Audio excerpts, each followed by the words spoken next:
the New York Jets begin the 2025-26 season this Sunday, 1 o'clock Eastern, against the Pittsburgh Steelers, against Aaron Rodgers, against TJ Watt, and they will be doing so with Justin Fields at the helm and a Mr. Aaron Glenn on the headphones. A lot of people feel like this could be the beginning of a new era for the Jets. Some people feel like, same old Jets, and there's going to be lots of growing pains. I don't know. I'm somewhere in the middle. The Jets did get very, very discouraging news today with Elijah Vera Tucker injuring his triceps, most likely out for the entire season. Talk to me, big guy. How are you feeling about this first game in which you will be in attendance? Yes, sir. The AVT news is very distressing. I was not happy when I heard that today. Triceps injury. Did he have a triceps injury in the past, Nick? Yep. He's already had one of those. Was it the same? That's the issue. I mean, if it's both his triceps, then the guy's arms are just no good. I mean, what are we talking about? He's over for him. He's over for him. He gets injured too much at this point. You can't invest any money in this guy. I mean, it's unfortunate. Listen, we know that when he plays, he's good.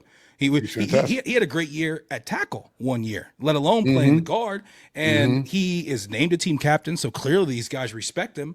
But at the end of the day, we know what's the most important ability. And he just can't seem to figure it out. And it's not, listen, I figured it out. It's not his fault. It is what it is. Who knows what it is? But at this point, come on, man. An offensive lineman who has issues with triceps and pushing people, that seems like that's going to be a consistent problem. Right, but it's not like he had a problem with that last year. He went through a full year without injury. He got hurt. Okay, so who knows what happens, how Darren Muji works it. But if we can somehow work a deal, but beyond this with this guy where it's more of a sweetheart deal for the Jets, because listen, who else is giving him a great deal, Nick? After this is all said and done, it's not like anybody's going to be throwing money at him. So if we just give him a deal where we keep him around, but we always insure it, like, frankly, I have to say, Muji did a good thing in bringing in this other guy, Josh Reynolds, obviously. That really pays for us because we know Tippmann can slip. Josh Myers, I'm sorry. Josh Reynolds is our receiver. We know he can slide to the guard position and still be somewhat productive. Listen, it's a hell of a lot better than if this had happened and he hadn't done that. We'd be looking at Max Mitchell or Xavier Newman. Which wouldn't have been the answer. So this is much better, but it's not as good as with AVT there. We say we're going to watch TJ Watt on Sunday. I tell you who else is a person to be concerned with very much now. Was a concern before, but even worse is Cam Hayward. He's a problem in the middle, man, a real problem. And without AVT, that's going to be a tall task, man. He's going to be, he's going to be shooting that gap and trying to just smash over Tippmann whenever he can. And that's right at the quarterback's feet, right? So that's going to be tough. Look, it'll be a tough start anyway for Fields, right?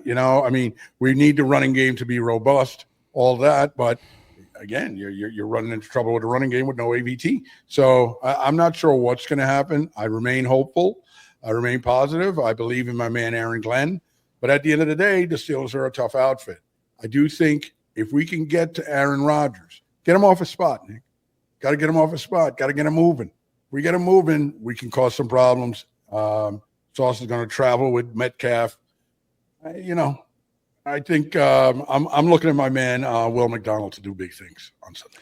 Yeah, Will McDonald, who his origin story that was on One Jets Drive this offseason was just fantastic. Had me and the wife in tears, had me thinking about how I got to make my son run track in his offseason. The guy's out here winning the discus and chucks. But yeah, man, listen, that to me, that's the key is how do we play against Rodgers? And it's not just the key for how do we win, whether or not we win the game. It's the key for Jets Nation emotionally. Because if we watch this guy, Aaron Rodgers, come out here and dice us up and then have a great season as Justin Fields struggles, that's going to be a tough one, man, for all Jets fans to swallow for sure. That I thought that we should have brought him back, but I'm one of those people that, hey, I get on board. And it's, either you're in or you're out. And so this is what Aaron Glenn wanted. This is what he wanted to do. I definitely understand that if Rodgers was saying there's any sort of iffiness on whether or not he was going to play or whether or not he was going to be available for all the offseason stuff, I totally understand at that point Aaron Glenn saying, all right, well, we got to move on. You know, I mean, when you're the new guy coming in, you can't be dealing with all those, you know, with any of those questions. I totally get that part. And we saw how it played out with Pittsburgh and how long it took to play out and everything like that. So, I mean, if he was coming back to his former team, would it be as bad? I don't know. But listen, it is what it is now.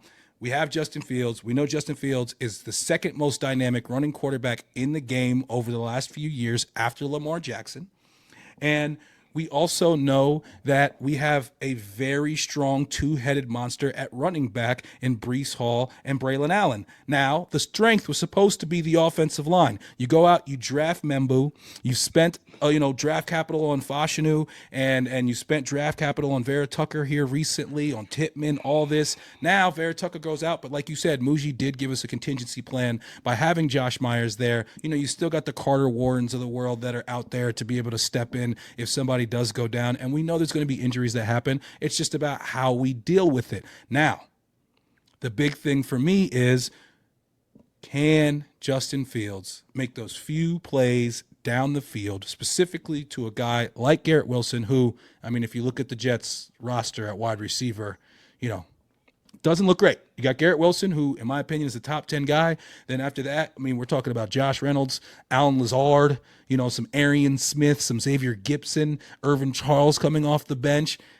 You know, not a bunch of names that anybody is writing home about after Garrett Wilson. So we need the rookie to step up for sure, and we need Justin Fields to hit a couple of those big throws down the field, because obviously Mike Tomlin did not feel like he could do that last year, because at 4-2, he benched him, he brought in Russell Wilson, and then he never let Justin Fields see the field again. So, hey, Justin Fields, you want to prove that you should have been the star the entire year? You got your chance to do it, not just to the world, but to the guy who said you couldn't last year. I did hear that there were some contract issues with Justin Fields and the Steelers. Like, I'm not sure if this is fact, but something about that, you know, if he played so much more, they would owe him so much more. That's kind of why they pulled him when they did. And That's also, bullshit. too, They want to win, man. They want to win. If they thought he could help them win, it was the best person to help them win, they would have played him. Yeah, okay. Well, I think he made a wrong decision, because I don't think Russell Wilson did that for them last year either. And frankly, one of the games that they lost with Justin Fields drove him down the field for what should have been a game-winning score in the latter part of the fourth quarter, only for Pittsburgh to give up the team going all the way back and winning. So he left the field with putting his team in position to win. So that would be 5-1. Anyway, doesn't matter. Tomlin wasn't a fan. I just hope that we put Justin Fields in a position where he's throwing the ball no more than 17 to 20 times a game. Definitely not this first game. Okay. And I also see some good connections with like a Mason Taylor in the middle of the field, or maybe some other patterns. Wish we could have seen more of him in the preseason for sure. But yeah, but what we did see, I like very much. And I think he has talent. But everybody else, it seems, is healthy. You know, if this hadn't happened to AVT, we literally would have had a fully healthy roster going into game one. But that's a big loss, you know, and we have to figure out a way to deal with it. I mean, this is football, man, you know. One of the biggest keys for this season and for this team is going to be Arian Smith. And can he be a true, legitimate number 2 receiver? He's got crazy speed. Yeah. I mean, but we really need him to be our number 2, period. Who's I don't know. Receiver? Who is it? Josh Reynolds, I'm thinking right now.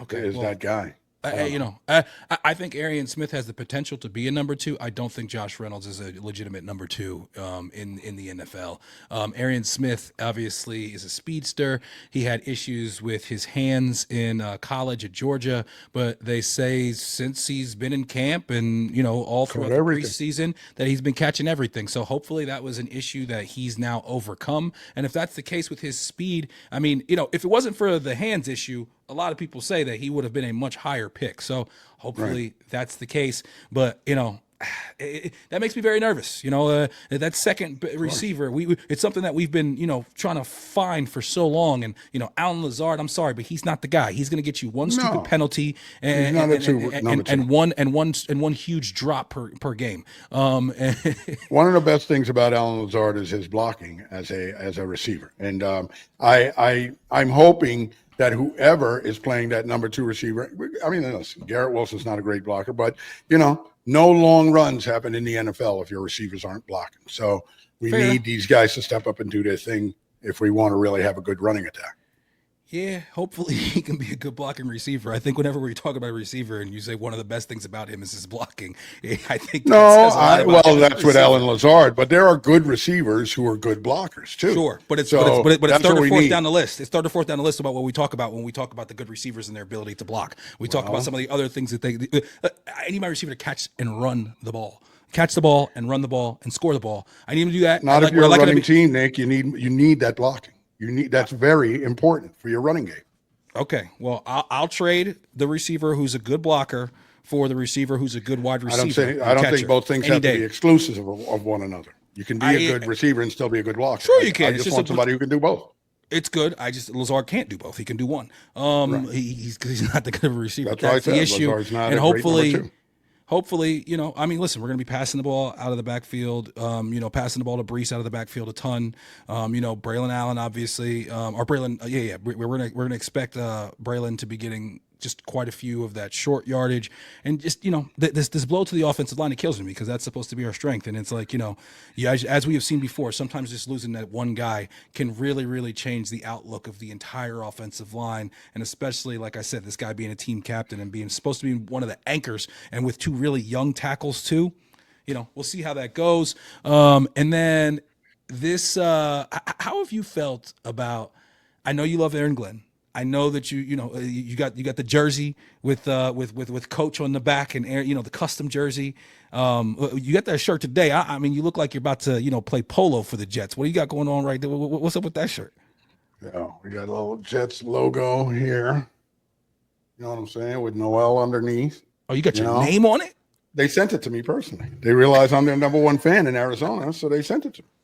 Yeah. Okay. Sure. Thanks, Aaron. Thanks, AG. Yeah, man. But man, look, it's gonna be a fun game to attend, though it's gonna be a lot of Pittsburgh fans, I'm sure. Oh, yeah. But I'm going with two Pittsburgh fans. Yeah, yeah. See, I go to Mets D-backs out here with D-backs fans every once in a while. So it is what it is. One is my lifelong friend since I'm 4 years old. The other is my friend since first day of college. So what do I care? Yeah. It's just hopefully you're the one who gets to laugh in their face. I hope so. The Jets right now, they're 3-point dogs. 3-point dogs at home. So really that means that, Vegas feels like they're about 6-point dogs. And, I just think that this season with the Jets, it's going to be one of those things where it's like, at the end of the season, we look back and we say, all right, we're moving in the right direction. Like Aaron Glenn said in his press conference, he's like, I want this to be a team where, at the end of the season, our fans are happy and our fans are happy with, this team and what we are and what we can be. Good question from Rich Samini. That was a good question. It was a good question. There's a couple questions in there that were like where they were going back and forth about Aaron Rodgers. And I was just like, and you could just first, okay, let me ask you this about Aaron Glenn. How do you feel about his dealing with the media thus far as the Jets coach? I've seen most of his press conferences, and he's not a warm and fuzzy guy, but I could care less. I think he's fine. I know you say that. Oh, if you're surly with the media and, things go south. Listen, things go south. I don't give a shit if you're chummy with the media. It's going to suck, and then the media is going to crush you. So just be yourself. And I think he's being himself. That's all I care about. I do agree he's being himself. I do think he's quite surly with the media and gets quite frustrated with them very quickly and easily. And I do He's got other things to do. Okay, well, that's part of his job is to stand in front of those guys and talk every single day. And I just feel like, as you just said, I feel like he gives himself a slightly shorter leash. That being short with the media, that Parcells, that Belichick type shit. When you're winning, that's all gravy. When it's not, they can quickly paint you in a different direction. So I'm just Listen, obviously, I'm hoping that he's going to be successful. Let's remember Parcells, Belichick. They were just being themselves. They were that way before they were successful. And it just happened that they became successful, so nobody gives them too much shit for it. But they were that way. What's his name was that way in Cleveland? Yeah, and he got a bunch of shit for it because he wasn't successful. Yeah, but my point is he got shit for it, and then it didn't matter once he became successful. So what matters is he was being himself, Nick. And whether or not Aaron Glenn is successful is going to have zero to do with whether or not, he's cuddly with the media. I mean, he's just going to be himself. And like Parcells was that way, and he sucked his first year. He was like 3-12 or something like that. I don't know, 4-12, whatever, however many games we had back then. But then he turned it around. So just be yourself, man. And if that makes you successful, I could give a shit if you tell the media to get lost every week. Okay, it's not going to see be how like that plays out. We'll see how that plays. I just think it's a different beast, New York, and I think that I think that you do have the ability to be yourself and still choose to either be welcoming and somewhat more cordial with these people, or decide not to. I think that I there's don't think plenty of he's times. nasty with them, Nick. I mean, I think they have I don't know laughs about sometimes. I don't know about nasty, but there's definitely times where he's extremely where he's a bit cantankerous with the media. I haven't seen that really. I think he talks to the media and he's a like I told you coach, before. man. Like I told you, he's been like, I've seen him cut people off and be like, as I just said, like I told you before. Like I don't see many other coaches do that. So we'll see how that works out for Mr. Glenn. Listen, obviously I'm rooting for him. He was a great Jet. He was the guy that most Jets fans wanted. I've liked what I've seen from our team in the preseason as far as the level of preparedness. They don't seem like the team that has just come out there and they're like, holy shit, we're playing a football game right now, which was kind of a staple of the Robert Saleh era. We're bringing refs into practice. We're having all different types of players talk about the level of intensity. Analysts talk about the level of intensity and competition that is in the Jets facility now. That is something that was missing. What do you think about that? Because we know, the fans of this show know, that you were, maybe Robert Saleh's biggest supporter. You held on as long as you possibly could to the support of Robert Saleh. I gave up, quite a bit before you did. And now, since he has moved on, it seems like all the reports are coming out that, he just was basically a cheerleader and didn't really hold guys accountable and, didn't bring a level of competitive intensity that you need to be successful in the NFL. Listen, one point I wanted to make about Robert Saleh, he was real nice. He was good with the media. What that get him in the end? Nothing. When things went south for him, they buried him. I might have given a little bit longer of a leash, though. Maybe. We will never know that. We'll never know that. What I do know is when things went south for him, they buried him, and they also, they just, Nick, I don't think it matters. But anyway, Robert Saleh, like I said, Nick, I'm a firm believer in football is a contact game where you have to play contact in practice or whatever. I never knew in the past that they never did any contact in practice. That's insane to me. I don't understand that, but it explains a lot. It explains never did a lot. Any contact, and the rookies didn't actually participate in OTAs because he was trying to Right. Or it's just stupid. It's stupid. And it explains how every year at the start of the season, we always look surprised by the hitting, by the contact in professional football.